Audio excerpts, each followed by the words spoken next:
said you got everything you wanted and you were trying to handle it. What was losing it like? Release.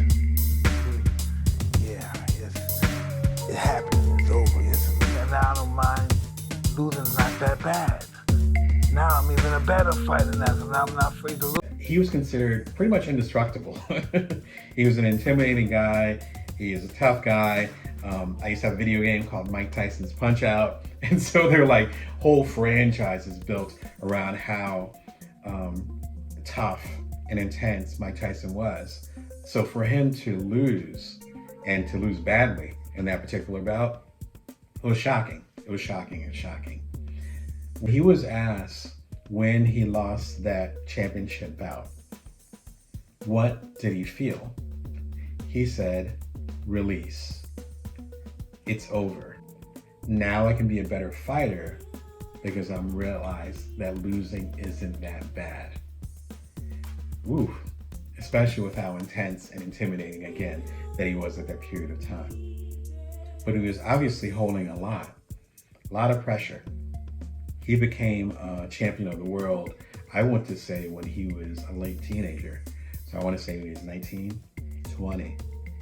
I'm guessing he lost this bout when he was in his mid-20s, maybe 26, 27. So he's still pretty much in his prime, but that pressure was starting to get to him, and he hadn't lost the bout.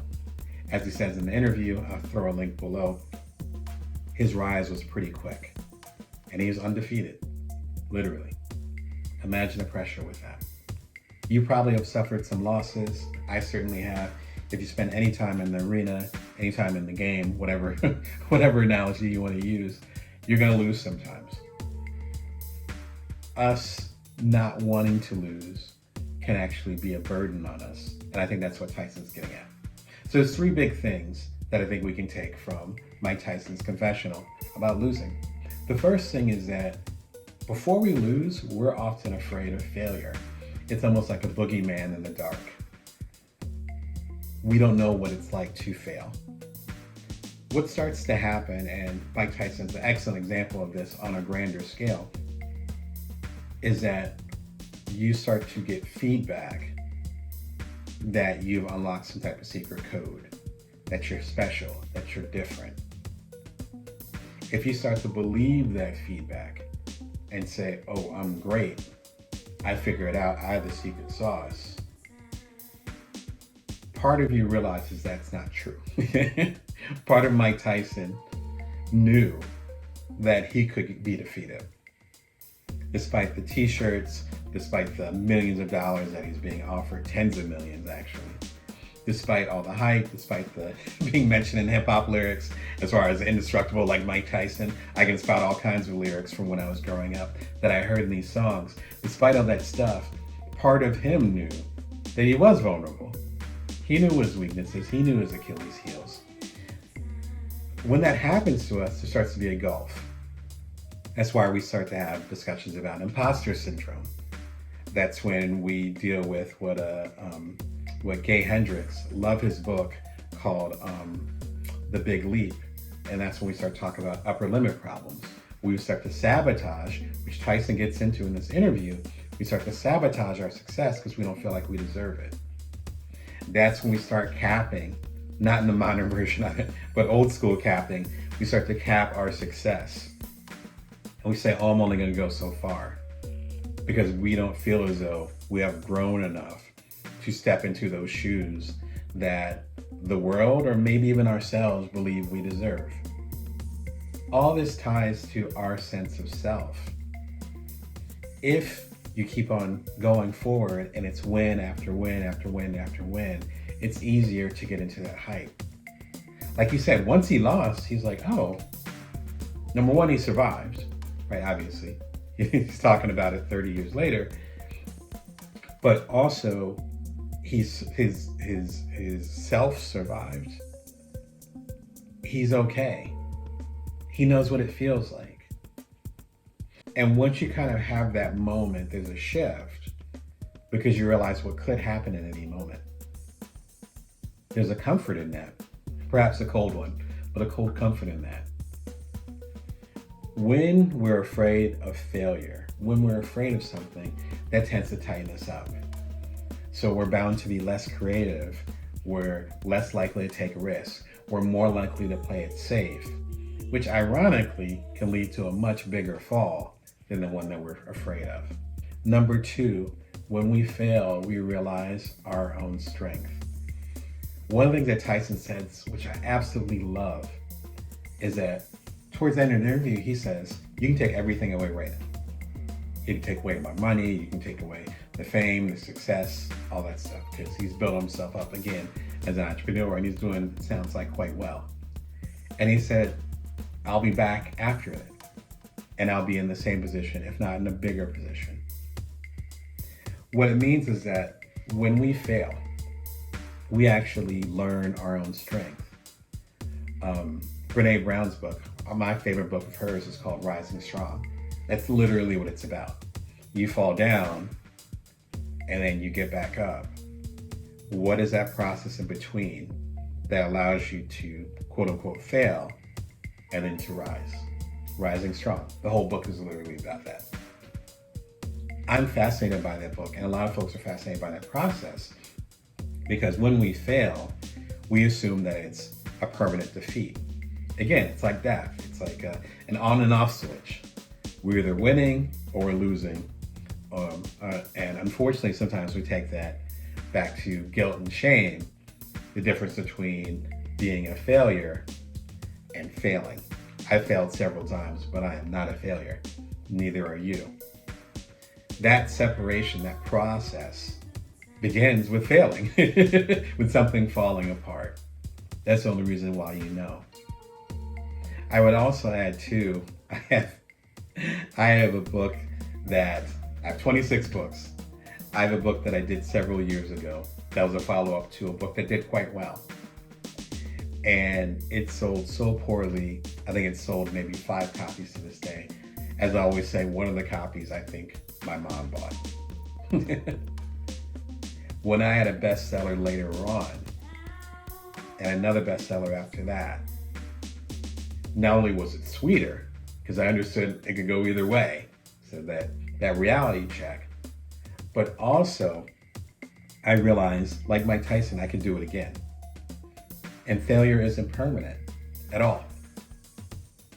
If you understand that power, those resources, that energy, that creative spark comes from you and not from luck, not from someone else telling you what to do, but that your source is infinite. As long as you're around, then that's truly being indestructible. And you're more likely, again, to be creative and to build without fear, because you know what failure looks like. Number 3, when you fail, you're able to focus on service rather than your ego. Service rather than ego. When I created the Bites Entrepreneur series, which is over here, you guys turned into a bestseller, so thank you for that. I did 4 books. This is the last of the 4 books. Again, became a best-selling series. And then I did a book called Bring Your Worth, which is, they call it eponymous. So that's the name of this show. And it was very, very different than the Bites Entrepreneur series, Bring Your Worth. Some of y'all liked it, some of y'all didn't. And it definitely did not sell as well, at least immediately. It didn't become a bestseller out the gate like the previous thing. But I knew that the direction that I could serve you best wasn't making more Bites Entrepreneur books. I just knew it. I just started getting really serious about the coaching. You can check it out at DamonBrown.net. I have a private coaching practice. So I was just starting to get really deep into the coaching practice. I was doing more keynotes. I was more connected to, again, this non-traditional entrepreneur that you might fit into as far as doing side hustlers, solopreneurships, and other, again, non-traditional entrepreneurs. I was starting to get really deep into that, really starting the next leg of the journey that brought me to here. I knew that doing another Bites Entrepreneur book, even though it might sell well, wasn't what y'all needed. And initially, as they say, the market did not respond favorably. This beautiful orange and yellow book was not on anybody's bestseller list. In fact, some of y'all didn't really like it. But over the years, in fact, over time, I would get calls. In fact, I got one a handful of months ago of folks that were just discovering Bring Your Worth. During this pandemic period, Bring Your Worth came out in 2019. So 2-3 years later, literally getting phone calls or texts saying, yo, I discovered this book that you did, this little book, and it's tiny, called Bring Your Worth. And I'm digging it, and it's what I need to hear right now. This is 1, 2, 3 years later. People are starting to understand what I was trying to do. Ego-wise, though, I should have rolled with another Bites Entrepreneur book. Ego-wise, this is my own imprint, so after it didn't sell that great, I could have been like, nah, let's just pull the plug. This isn't it. The audience doesn't like it. I gotta stop. But I knew, because of me working with y'all so much, that this was the next step for y'all. And come to find out, it's been a steady seller and approaching what I've done with the other books. But that required putting the ego to the side. I wasn't afraid of that failure because I'd experienced it again with previous books, with previous ventures. If I talk about my failures, this would be an hour-long episode, way too long. But when you're not afraid of that failure, then you can focus on the service. If you're afraid of failure, then how are you going to help their audience get to the next level? How are you going to help the people that you serve when you're concerned about looking good in front of them? It's okay to fall on your face. And in fact, as was the case with Bring Your Worth, I didn't fall on my face. It was just, I was at a level and saw something that the audience didn't quite see yet. And come to find out 3 years later, people are seeing it. So I am serving them at the highest capacity. But ego-wise, I had to go through the fire because the market wasn't quite ready for it. If I was worried about failure, then again, the book I might pull the plug on the book, put it out of print, or worse, I wouldn't have written the book at all because I knew it was so different than the other stuff. I love that Mike Tyson talks about this, where if you know, go back to the original quote. He said after he failed, he could become a better fighter. He gave himself permission to fail. For all those years when he was like a fierce competitor, again, I watched his fights growing up. He wasn't at his best because back in the back of his head, he said, I cannot fail. And as they talk about in spiritual teachings and other types of mindset things, when you say, I cannot do this, it's like telling someone, I can't think of a pink elephant. Don't think of a pink elephant. You're thinking of a pink elephant right now, right? That's the way that we work. And so failure dominating, even if we're saying we don't want it, us being focused on that and just pulling us away from what we really want, which is to have success, which is to be creative, and which is to serve. You can't do that if you're just trying to protect your ego. You want to be the best in the world at anything, there's going to be disappointment. Yeah, yep. There's a lot of competition. And there's going to be guys that peak at a younger age that he's going to blow you away when he's a kid. And then you're going to deal with a guy that blows you away when he's an old guy. Yeah. And then it's going to come to time when you're experienced enough, the next thing you know, you start blowing everybody else. Everybody gets their turn. Yeah. You know, that's just what it is. Everybody gets their turn. There's so many people that talk about going viral, and oftentimes there is no magic formula to it. But I'm originally from Atlantic City, I live in Las Vegas, I understand gambling. Sometimes you can't guarantee that you're going to get a royal flush, but there's ways that you can increase the odds. This is the same thing with building a following and going viral. And in fact, I wouldn't even worry about going viral as much as building a following.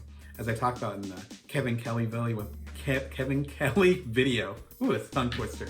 Kevin Kelly video with 1,000 true fans.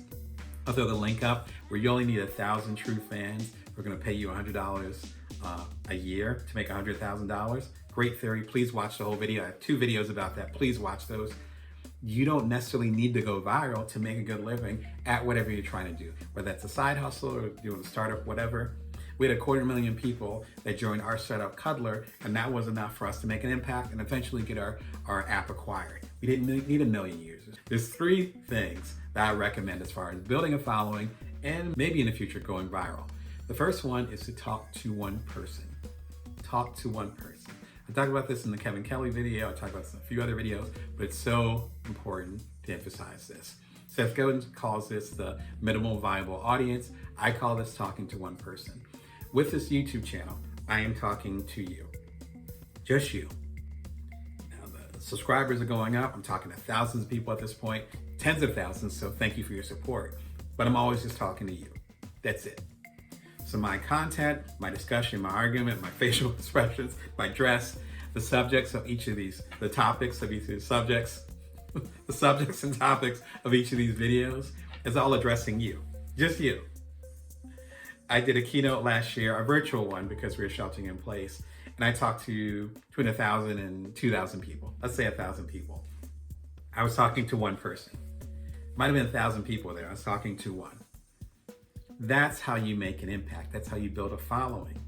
Your following isn't based on saying, I'm going to talk to the 7.5 billion people that are currently alive on this earth. Or I'm going to talk to the, I don't know, 500 million people that are on Twitter right now. No. I'm going to talk to one person. When you talk to one person, there's a level of authenticity, there's a level of honesty, and there's a level of consistency, of focus. We'll get into that in a second even more. With that consistency and focus, that authenticity, that honesty, people pick up on that.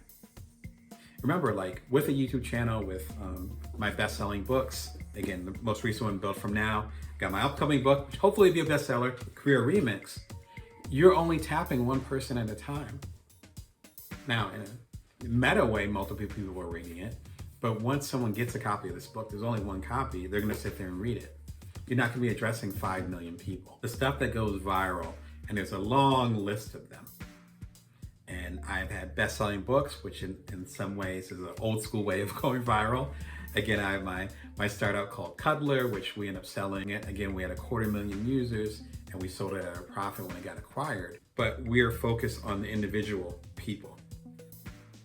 And if you focus on the individual people, then your stuff won't be watered down. We used to call the TV shows the idiot box. I never used that term, but it was really popular when I was a kid, way back in the day.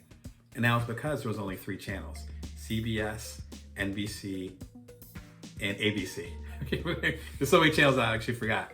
And then it was PBS, which is what my family messed with. But it was ABC, CBS, and NBC. Everyone just had that. So those 3 channels had to appeal to everyone in America, and they also had some overseas stuff. What kind of programming do you think they have? It was watered down because they're trying to appeal to everybody. Now in this age, we're just spoiled.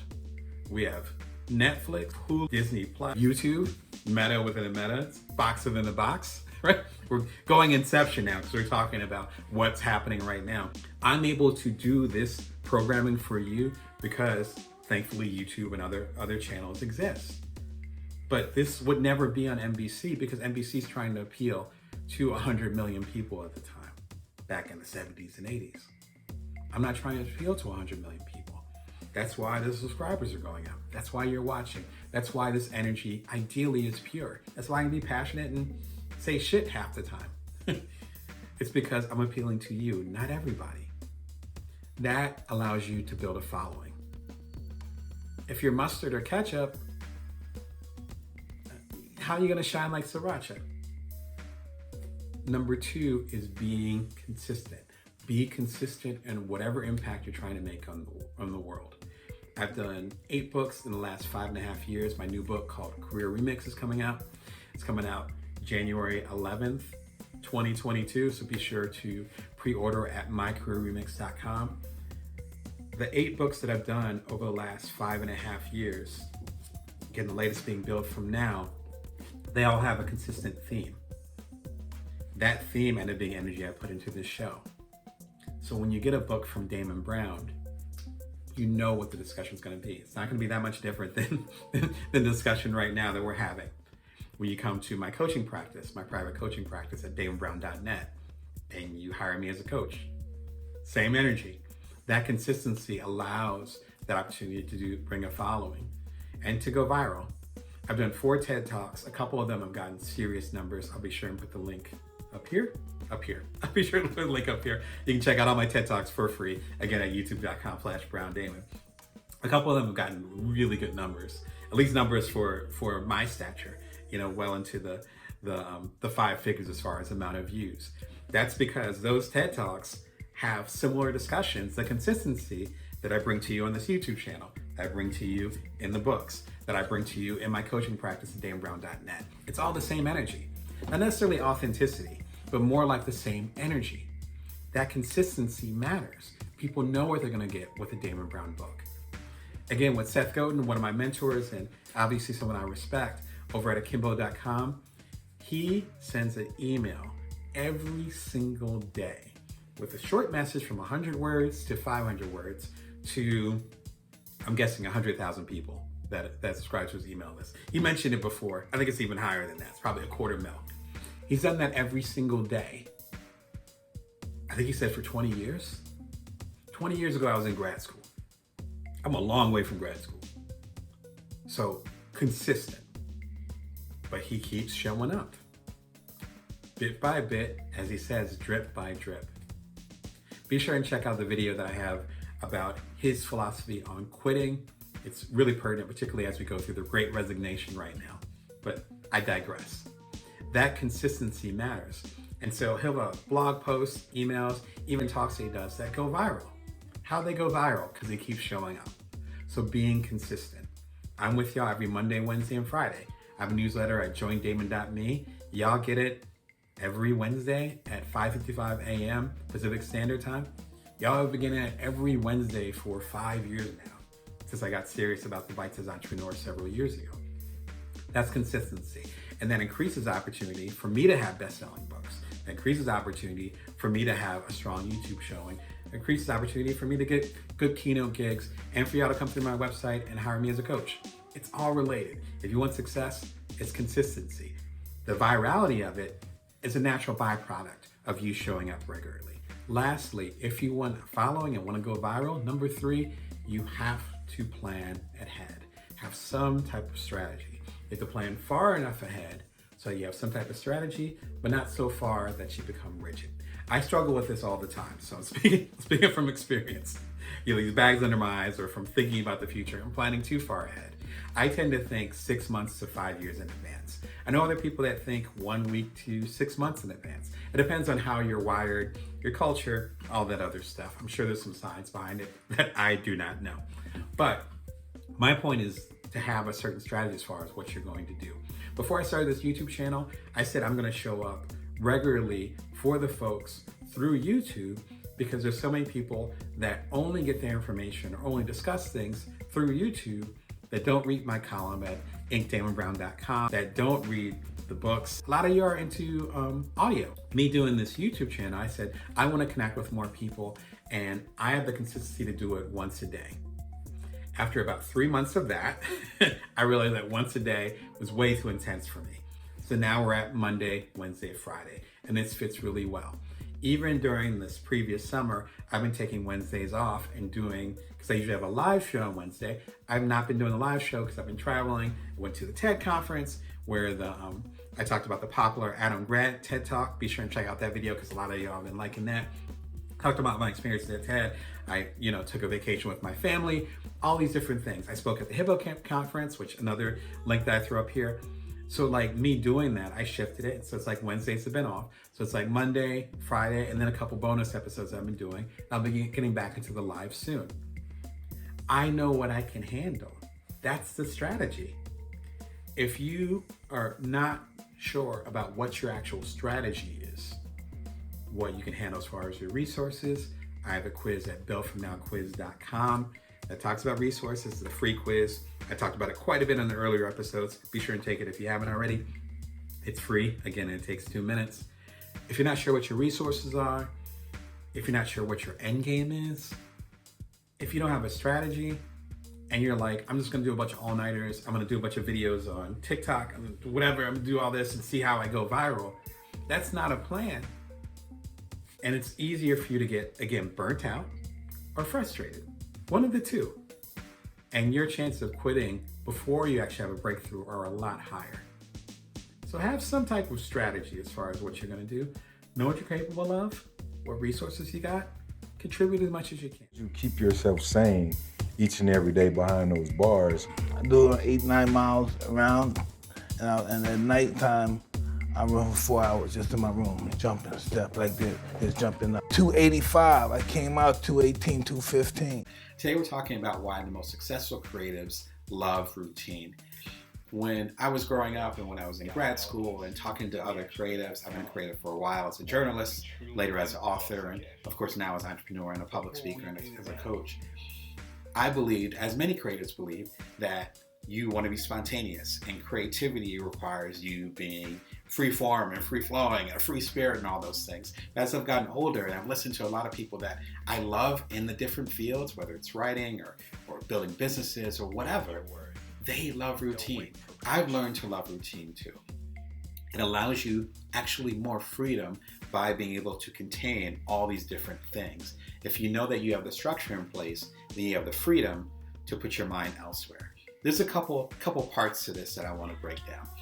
Number one, if you have some type of routine, then you have the power of habit. You have a cadence. For instance, I have a weekly newsletter.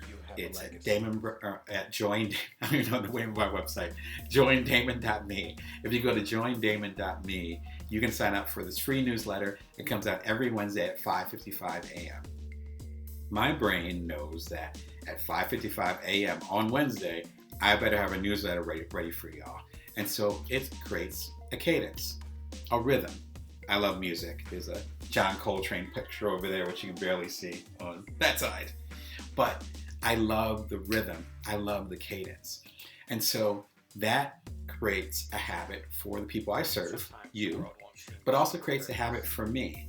And so my brain knows Wednesday, hey, you better say something creative. You better say something that adds value to the people who are giving their attention to you, the people who are taking the time to join you on your journey so that you can join them on their journey. So you better create within that system. Writers from Ernest Hemingway to other folks would have their routines, whether it's waking up at 4 in the morning, sitting in front of their typewriter, and just sitting there for 7 hours. And sometimes they get 2 words out, sometimes they get 2,000, but it doesn't matter. They have that habit, they have that routine. It allows them to be consistent and showing up. Stephen Pressfield talks about this in his excellent book, The War of Art, where he had writer's block for, I think, years. And then suddenly he kept sitting in the seat and suddenly everything hit him. And I got to know him personally recently, and he's one of the most prolific authors that I know. And I've done 7 books in 4 years, and I'm calling him prolific. So I really mean that. But that comes from the cadence, that comes from the routine. So think about establishing those routines, and then you're able to get into the rhythm of being creative consistently, which is really, if you're a professional creative, that's really what you want. Seth Godin said it best. We don't want authenticity, we want consistency. Right? So if I'm in a certain mood when I'm doing a keynote, and I'm in another mood when I'm doing another keynote, it's like, well, that's not what I was expecting from Damon. But if I'm showing up every Wednesday at 5:55 a.m. and I'm giving my best and my all to you, that's what you come there for. If you hire me to do a keynote and I'm speaking on the stage, I'm giving the same quality or the best quality I can compared to last time, that's what you want. You don't want to wait to be inspired, is what I'm getting at. So number one, you get into the power of habit. Number two is the freedom of choice, which I love this one because it's such a contradiction. What we assume, especially new creatives or when I was much younger, is that if we end up creating a structure, I'm going to work on my play on Tuesdays, I'm going to work on clients on Wednesdays, I'm going to work on my book on Thursday, I'm going to have coaching meetings on Friday. Whatever that structure is, we assume that that's confining and that will hurt our spirit. It will be harder to be creative. It's actually the opposite. And there's folks from Chase Jarvis who's talked about this, who's a co-founder of Creative Live. I recommend his book, Creative Calling, to other people who are doing, Seth Godin, other people who are doing cool creative work and coaches or guidance like I am, talk about that, how routines help them so much. But we're also able to get into the power of choice, What I mean by the power of choice is if you think about the late Steve Jobs, I lived in Silicon Valley and was there when he passed away. He would always wear black turtleneck and what we call mom jeans. Nothing sexy about it, nothing cool about it. Steve Jobs himself was cool, but he wore it like every day, every single day, right? If you ask someone who knows familiar with Silicon Valley or startups and you say black turtleneck, they're gonna be like, oh, Steve Jobs, even though he's been dead for more than a decade now.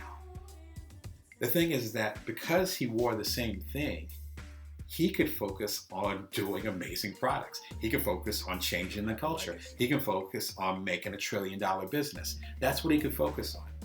Almost every day, particularly when I'm working, I have peanut butter and jelly sandwich for lunch. That's it. It's so common. My family actually got me a peanut butter and jelly t-shirt. Maybe I should have wore it for this talk. But do you understand what I'm saying? But they know that's my routine. But if I'm in the middle of having a video conversation with you, or I'm having a one-on-one conversation with one of my coaching clients, or I'm talking about consulting for someone, or I'm writing an article for Inc. for my Inc. column at inkdamonbrown.com, or I'm taking care of my kids, because they're at home when they're still little, all those other things, I do not need to think about lunch. I'm not like, well, what am I going to have for lunch? And spending 5 minutes on that. Nope, peanut butter and jelly. If I want something different, it'll pop in my head. Other than that, it's going to be peanut butter and jelly. That gives me the freedom to put all this energy towards you, and towards my family, and towards my career, and towards my health. Not worrying about lunch. And so that freedom of choice actually allows you to put your energy and your thought process in other things. Barry Schwartz talks about this in his popular TED Talk. I think it's called The Paradox of Choice, which is also the name of his popular book. I talk about it briefly in, again, my upcoming book, Built From Now, January 2021. You can pre-order it from me at damonbrown.net or go and get it at your favorite bookstore. Pre-order for me, though, you can go and get the extra early goodies for being a pre-order person, customer, whatever. But I talk about that in there where we get so many choices, particularly nowadays with our generation, we get so many choices that by the time we have to do big choices, we don't have the energy. You decide what kind of ketchup you want at the grocery store. There's like 100 different ketchups. I love ketchup. So that's an example. Literally 100 different ketchups. Forget brands. There's like organic, there's green ketchup, there's ketchup with mustard in it, I swear to God. Like all kinds of things. You making all those decisions throughout your day, by the time you get to something important, like being in there for whom you serve, you don't have the capacity for it. So if you automate, for lack of a better term, some of those choices and get into daily routines, it allows you to have the energy to give to the people that you truly want to serve. So think about creating routines and building those things in. Number one, it primes, which is the word I was looking for earlier, it primes your mind to be creative in a consistent way. You want consistency. As Seth Godin says, you don't want authenticity. You want consistency. You want to show up in a certain way to serve the people that you want to serve in a certain way. So creating that habit builds consistency. Number two, it gives you the freedom of choice. I don't have to think about what I'm going to have lunch for tomorrow because I know I'm going to eat. Steve Jobs didn't have to think about what wardrobe he was going to have at the next Apple keynote when he was alive because everybody knew what he was going to wear. He just went to a closet, took a shower, and put it on. That's it. He could focus on being fully present there. And that's what we want at the end of the day, isn't it? Particularly as a creative. If you want more insight into your resources and how you can maximize them, come on over to buildfromnowquiz.com. It's buildfromnowquiz.com. It's based on my upcoming book, Built From Now, January 2021, but it's available now, even after the book comes out. It will give you insight into your biggest resource. It is free. It's 3 or 4 questions, multiple choice. It's really simple. Hundreds of y'all have taken it, which I so appreciate. And that insight will give you insight into how you can master whatever your main resource is. And if you want to read the book, it'll prime you really good for the book and give you even more insight to what I'm delving into that. Anyway, look forward to connect with you in the near future. And remember to always bring your worth and that you can always build from now. Take care.